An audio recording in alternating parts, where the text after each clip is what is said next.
Executive Director of the Guidance. Before I start, I want to acknowledge a few folks in this space. First, I want to acknowledge our National Executive Director who's with us today out of Chicago, Mr. A.J. Watson. I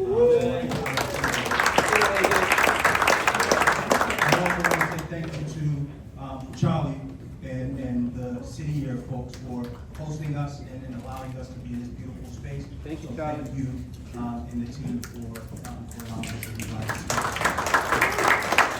I want to say thank you to Mocha, Alana, and Sarah from KC for all your support throughout this process. Thank you. Now I want to move to recognizing also my leadership team who's in this space. Thank you all for your commitment to the work. Most important, the secret sauce is our frontline staff in the back who are here and do the amazing work. So I want to make sure we not. Last but not least, the most important people of all are our young people and our BAM alumni, right? That is what this is all about. So I'm really excited about the opportunity for you all to hear from our young people. I often say I can talk about the program till I'm blue in the face, but it's nothing like hearing the experience of young people, right? They are the true experts of their own experience, right? They can tell you what this experience has been like for them. So I'm really excited about the opportunity for you all here directly from them, as we host a fireside chat led by one of our dynamic leaders, Mr. Darius Payton, who will be facilitating us shortly. But I just wanted to take a couple of minutes and just, I hope I don't screw this technology thing up. Awesome. And just talk about the origins of YG Boston, Youth Guidance Boston. What does it look like? How did we get here, right? This process started over 10 years ago, right? It started over 10 years ago when we had a group of folks from Boston, Boston delegation, go out to Chicago and learn about this program, this thing called BAM, right? Chicago had just gone through a randomized control trial performed by Chicago Crime Lab that spoke to a set of results that showed BAM reduces violence by 50%, increases graduation rates by 20%, decrease overall crime arrests by 35%. The study also showed for every dollar invested in our program, there was a $30 return just by keeping our young people out of the system. That number is set to be higher if we started to look at the college or yes, staff for that. Thank you, Mr. Wells. Right? So because of that, there was a call to replicate the program across the country. Right? People heard about this program, so folks from Boston went out to see what this is about. It was a very competitive process. Boston was chosen as the first replication city for a couple of reasons. One was our former mayor, Marty Walsh, was committed to supporting the program at the time, but also the Boston Public Schools acknowledging the school-to-prison pipeline and working to dismantle it. Right? So when you think about those set of data points and metrics, it made sense that Boston would be the first expansion city. Something else that we also had in our back pocket was the founder of the program loved Boston. Right? The grandfather, Tony D, always talks about Boston being the second home. So those are the things that we had going for us. So in 2015, that process started. In 2017, Boston was chosen as the first replication city. The goal was we had a 4-year strategic plan. The first year was to roll out the program in 4 schools to serve 150 scholars. By year 4, the expectation was to be 9 Boston public schools serving 450 scholars. By year 2, in 2018, we added another school district, Cambridge. Cambridge saw the impact that we were having in Boston. The superintendent and the head of school said, listen, we want BAM in Cambridge.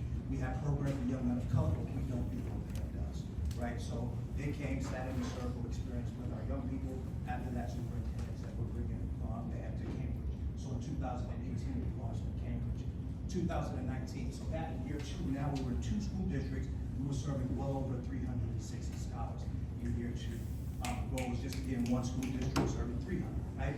Let's fast forward. Year 3, 2019, some of it comes to the table. Some of it says, we see what Cambridge wants, we want what Cambridge wants, this competition. So the superintendent came, sat in the circle. Next thing you know, year 3, we were in 3 school districts now, serving approximately over 500 scholars, right? So fast forward, we're a little jealous of Garrett. I always tell Garrett this story, right? Because my goal was I always heard from young people, what about the young ladies, right? So when we launched BAM, all we heard from the young queens was, what about us? And I made a commitment to the queens. I said, I promise you, while I was coming to Boston, while I was going through the same RCT study as BAM, right? We were just waiting for those results. Then we get hit with the pandemic, right? Pandemic hit, that slowed say I'm a little jealous, so I talk about this with Garrett, because I wanted to be the first.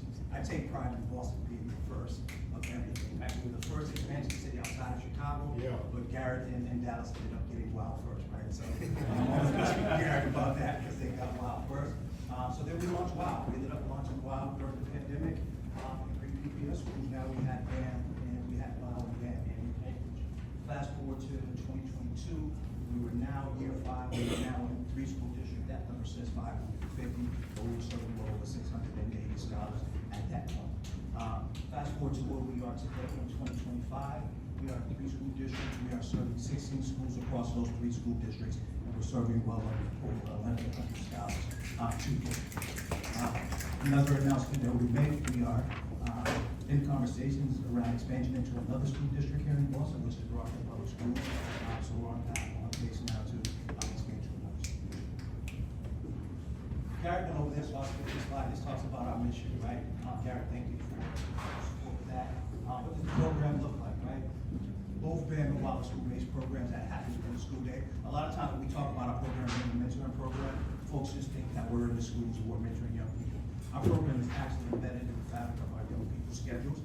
We are an elective in this young people's school day. I hire these amazing, brilliant staff people who work full-time in the schools. They have a caseload of 50 to 55 scholars that they're working with. They break that down, and they're running groups of 12 to 15, and they're running 4 to 5 groups throughout the week. Both BAM and WOW are strategically designed to create safe and student-centered supports that promotes academic and social-emotional development for our young people. This is what our circles look like. I just talked about this, right? This is a very special picture. Something else that also helped put us on the national scene was when President Obama sat in the circle in 2013 in Chicago. That is something that also propelled us on the national scene.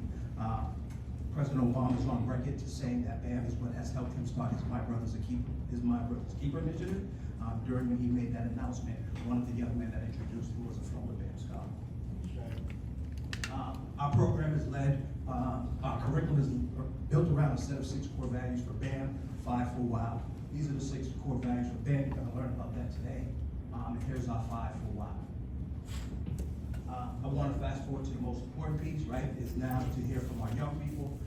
You're going to have an opportunity to hear from our alumni.